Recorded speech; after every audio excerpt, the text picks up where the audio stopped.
اقترب للناس حسابهم وهم فی غفلۃ معرضون، لوگوں کے لیے حساب کا وقت نہایت ہی قریب آ گیا ہے جبکہ یہ غفلت میں پڑے ہوئے ہیں، منہ پھیرے ہوئے ہیں سارے لوگ۔ بلکہ اللہ کے نبی صلی اللہ علیہ وسلم اپنے زمانے اقدس میں یوں ارشاد فرمایا کرتے کہ میں اور قیامت اس طرح سے ہیں، یعنی اتنا قریب ہیں جیسے انگلیاں۔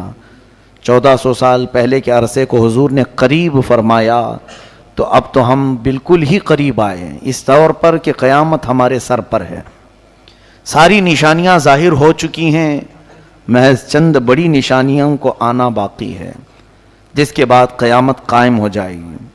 ہمارے بزرگوں نے آج جو موجود ہیں انہوں نے بھی جو پیشین گوئیاں کی، اے لوگو تم بہت زیادہ پھیلنے کی کوشش نہ کرو، اس لیے کہ سب سے بڑے فتنے، سب سے بڑی علامات قیامت کی جو آنی ہیں وہ بالکل قریب ہیں تمہاری زندگیوں سے۔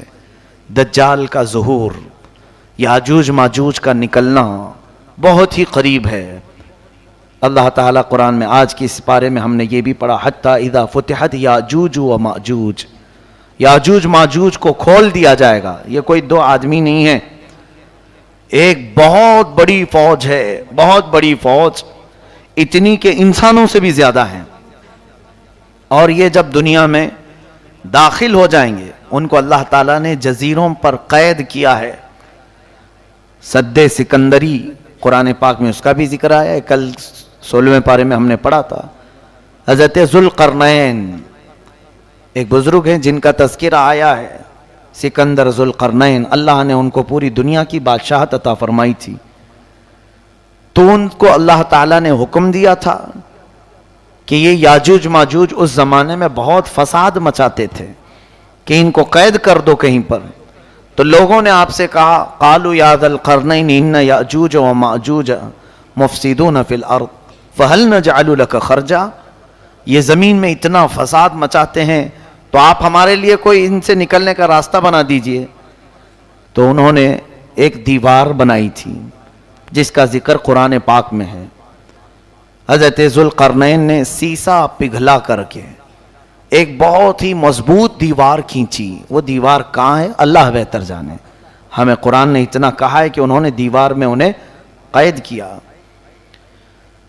اور آتونی زبر الحدید حتی اذا ساوا بین الصدفین وقال انفخوا حتی اذا جعلہ نارا قال آتونی افرغ علیہ قطرا، یہ ذکر جو ہے ان کے دیوار بنانے کا ہے۔ پہلے اس سیسے کو پگھلایا گیا، آگ بنی، پھر اس کو مضبوط کیا گیا، پھر دیوار تعمیر ہوئی۔ اب وہ یاجوج ماجوج کی جو فوج ہے انہیں قید کر دیا گیا۔ حدیث پاک میں ہے وہ روزانہ دیوار کو توڑنے کی کوشش کرتے رہتے ہیں، پوری رات بھر دیوار کو چاٹتے ہیں یہاں تک کہ وہ تھوڑی باقی رہ جاتی ہے۔ تو تھوڑی باقی رہتی ہے، صبح کے وقت وہ تھک جاتے ہیں اور کہتے ہیں چلو باقی کا کل کر لیں گے، یہ کل نکل جائے گی۔ وہ جیسے ہی واپس آتے ہیں اللہ تعالیٰ اس دیوار کو جیسی تھی ویسی بنا دیتا ہے، روز کا معمول ان کا ہے۔ اور پھر فرمایا گیا کہ اخیر میں وہ یہ کہیں گے، پوری دیوار کو چاٹتے چاٹتے یا توڑتے توڑتے قریب کو پہنچ جائیں گے، تب وہ یوں کہیں گے انشاءاللہ کل تو ختم ہو ہی جائے گی، اللہ نے چاہا تو وہ جس دن وہ کہیں گے تو پھر وہ دیوار ٹوٹ جائے گی، انشاءاللہ کا استعمال کریں گے۔ اس کے بعد دیوار جب ٹوٹے گی تو وہ پوری فوج داخل ہوگی پوری دنیا میں، اور وہ اتنا فساد مچائیں گے کہ ہر چیز کو کھائیں گے، ہر چیز کو، یعنی ان کے لیے کوئی کھانے کی چیزیں مخصوص نہیں، پوری کھیتیاں چر جائیں گے، پورے مویشی جانور چبا جائیں گے، استعمال کرنے والی چیزیں کھا جائیں گے، لکڑیاں کھا جائیں گے، کوئی چیز باقی نہیں چھوڑیں گے، سب چیزیں کھائیں گے۔ وہ ایک بہت بڑا فتنہ ہوگا قیامت سے پہلے، پھر اللہ تبارک و تعالیٰ انہیں ہلاک فرمائے گا۔ دجال کا ظاہر ہونا بہت ہی قریب ہے۔ دجال، کانا دجال جس کو کہتے ہیں، اس کی ایک آنکھ ہوگی، اس کی پیشانی پر کاف رے لکھا ہوگا، وہ صرف اہل ایمان دیکھیں گے، جن کے اندر ایمان ہے انہیں نظر آ جائے گا اس کی پیشانی پر کیا لکھا ہے، کافر لکھا ہوا ہے، اور جو منافق ہیں وہ اسے نہیں پہچان پائیں گے۔ وہ بڑی طاقتیں لے کر کے آئے گا اور لوگوں کو بہت بڑی آزمائش میں ڈالا جائے گا، اس طور پر کہ وہ لوگوں کو دکھائے گا پانی برسا کر کے، زمین سے سبزے اگا کر کے، جو مانگو وہ اسی وقت حاضر کر کے دکھا دے گا۔ سونا چاہیے وہ حاضر ہے، چاندی چاہیے وہ حاضر ہے۔ تو لوگوں سے وہ کہے گا کہ میں تمہارا خدا ہوں جس کی تم عبادت کرتے تھے، میں اتر پڑا ہوں۔ تو جو اسے مان لے گا تو وہ کافر و مرتد ہو جائے گا، اور جو نہیں مانے گا اسے وہ سخت سزائیں دے گا، یہاں تک کہ تیل کو گرمائے گا اور مومنوں کو اس میں ڈالے گا کھولتے ہوئے تیل میں، یا پھر کوئی مومن اس کو نہ مانے تو اس کی دونوں ٹانگ پکڑ کر چیر دے گا، ہلاک کرے گا۔ اس طرح سے سخت اذیتیں دے گا ایمان والوں کو، لیکن اللہ جس کے ایمان کی حفاظت کرے وہ دجال کے فتنوں سے محفوظ رہے گا۔ حضور اکرم صلی اللہ علیہ وسلم دعا کیا کرتے تھے، نعوذ بک من فتنة المسیح الدجال، اے مولا ہم تیری پناہ مانگتے ہیں مسیح الدجال سے، یہ کانا جو دجال آئے گا۔ تو اے لوگوں آپ بھی دعا میں مشغول رہیں، اس لیے کہ وہ زمانہ نہایت قریب۔ مجھے تو نظر آتا ہے کہ جو جو علامتیں دجال کے ظاہر ہونے کی بتائی گئی تھیں وہ سب آ گئی دنیا میں۔ جھوٹ کو سچ کر کے دکھانا عام ہو جائے گا، ہر جھوٹی چیز۔ یہ دجال کی ذریت، یہ پوری میڈیا جو آج دنیا میں ہے، یہ دجال کے آنے کی راہ ہموار کر رہے ہیں۔ اور دجال کیا ہوگا؟ یہودی اس کو مسیحا سمجھتے ہیں، یہودی اس کو اپنا مسیحا مانتے ہیں کہ وہ ہم سب کو پوری دنیا میں عزت دینے والا آئے گا۔ تو دجال کے آنے کے لیے یہودی پوری فیلڈ ہموار کر رہے ہیں، جگہ جگہ جو تمام چیزوں کا قبضہ، پورے سونے پر ان کا قبضہ ہے آج، جیولری، گولڈ، اتنے تعداد میں یہ جمع کرتے جا رہے ہیں، کیونکہ یہ دجال کے کام آنے کے لیے۔ اور دجال ان کے لیے مسیحا ہے، بظاہر مسیحا۔ وہ یوں سمجھتے ہیں کہ ہمیں جنت دلانے والا آنے والا ہے۔ دیکھا نہیں آپ نے، یہودی اکثر چیزوں میں، اپنے برانڈ میں یا اپنے لوگوں میں ایک آنکھ کا استعمال کرتے ہیں۔ وہ ایک آنکھ کا استعمال دجال کی علامات ہیں۔ وہ دجال کی پوجا بھی کرتے ہیں، عبادت بھی کرتے ہیں، اور اس کے آنے کی دعائیں کر رہے ہیں آج پوری دنیا میں۔ سال میں پورا اجتماع ہوتا ہے یہودیوں کا، اور وہ بار بار دعا کرتے ہیں کہ وہ جلدی سے آ جائے۔ تو یہ یہودی پوری اس کی فوج تیار ہے آج، سارا یعنی فیلڈ تیار کر دی گئی۔ یہ بھی حدیث پاک میں آیا ہے، دجال کے آنے سے پہلے پہلے یہودی اور عیسائی تمام ملکوں کو فتح کرتے کرتے حرم پاک تک پہنچ جائیں گے۔ حرمین طیبین چھوڑ کر، مکہ مکرمہ اور مدینہ طیبہ چھوڑ کر تقریباً پوری دنیا پر یہ قبضہ کر لیں گے۔ یہ حدیث پاک میں یہ ہو کے رہے گا، اور یہ پہنچ گئے، آج عرب میں بھی پہنچ گئے۔ آج عرب کے تمام ایئرپورٹ، سعودی عرب، اصل میں اس کو سعودی کہنا مناسب نہیں سمجھتا، وہ عرب شریف تھا، ان ظالموں نے اس کو سعودی بنایا ہے، پہلے نہیں تھا یہ سعودی۔ اس کو انہوں نے اپنے خاندانی نام سے ملک کو تجویز کیا ہے۔ وہ عرب ہے، حجاز ہے حضور کے زمانے کا۔ وہاں اب تقریباً سیکورٹی کے تمام معاملات بادشاہوں نے اب اسرائیل کو دے دیا ہے، یہودیوں کو دے دیا ہے۔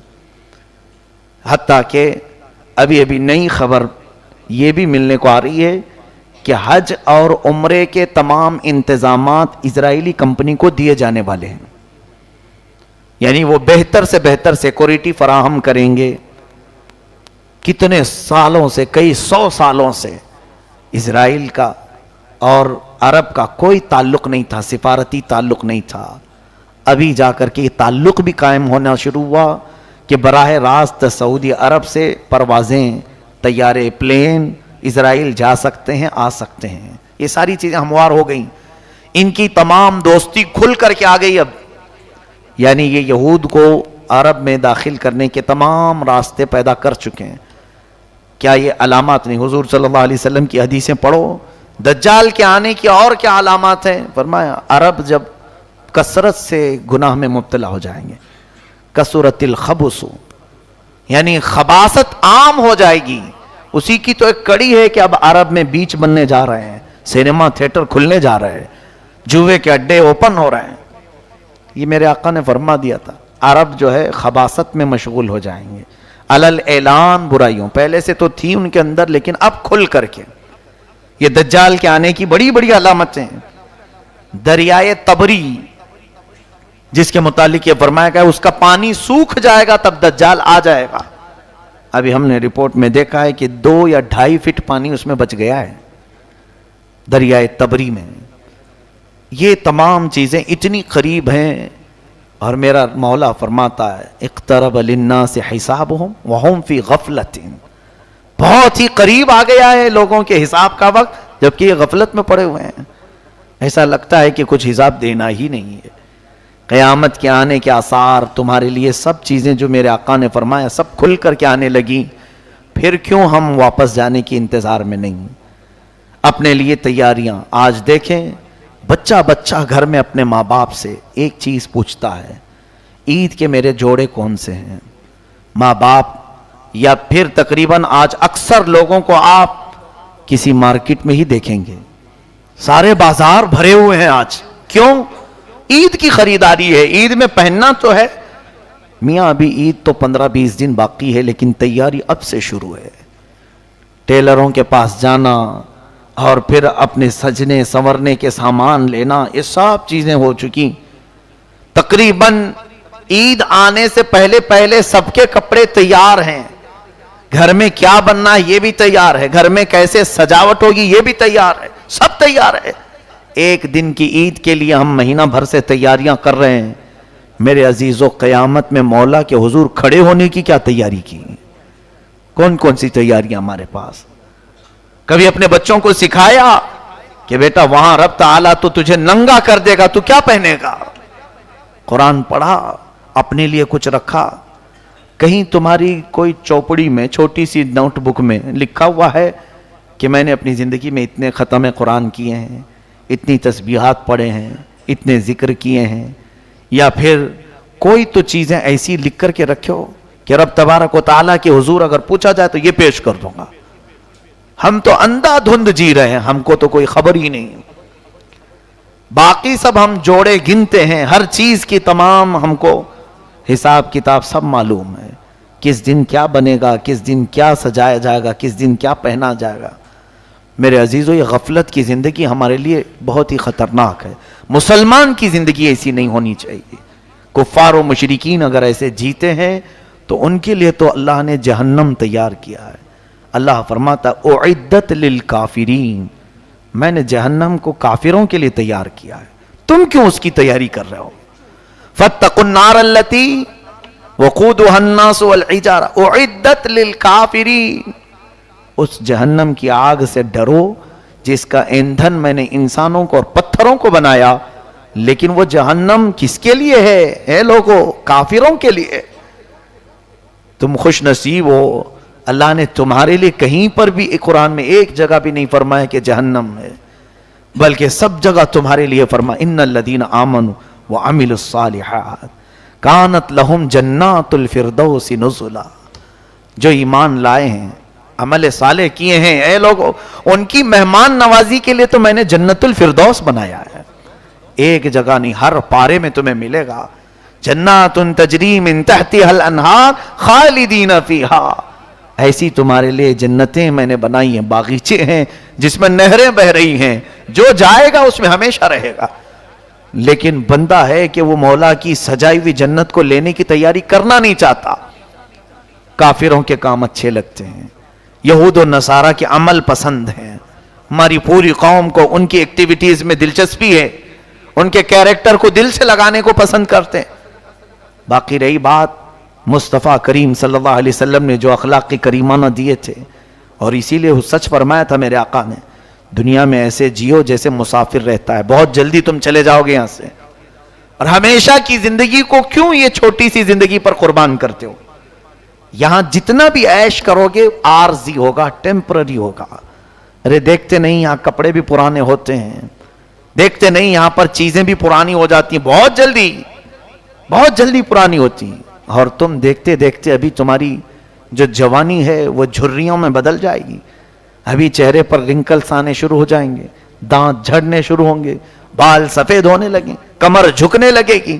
دنیا کا تو قرار ہے ہی نہیں کسی چیز پر. بہت تیزی سے تمہارے اندر تبدیلی لا رہی ہے. کیا اپنے پچھلے حالات دیکھتے نہیں؟ ذرا شیشے میں جا کر دیکھ لینا، چند دن پہلے یا چند سال پہلے تمہارا چہرہ کیسا تھا، آج کیسا ہے؟ بدل رہا ہے کہ نہیں بدل رہا؟ بوڑھے لوگ اپنے چہرے دیکھیں، کیا ان کے بال کبھی کالے نہیں تھے؟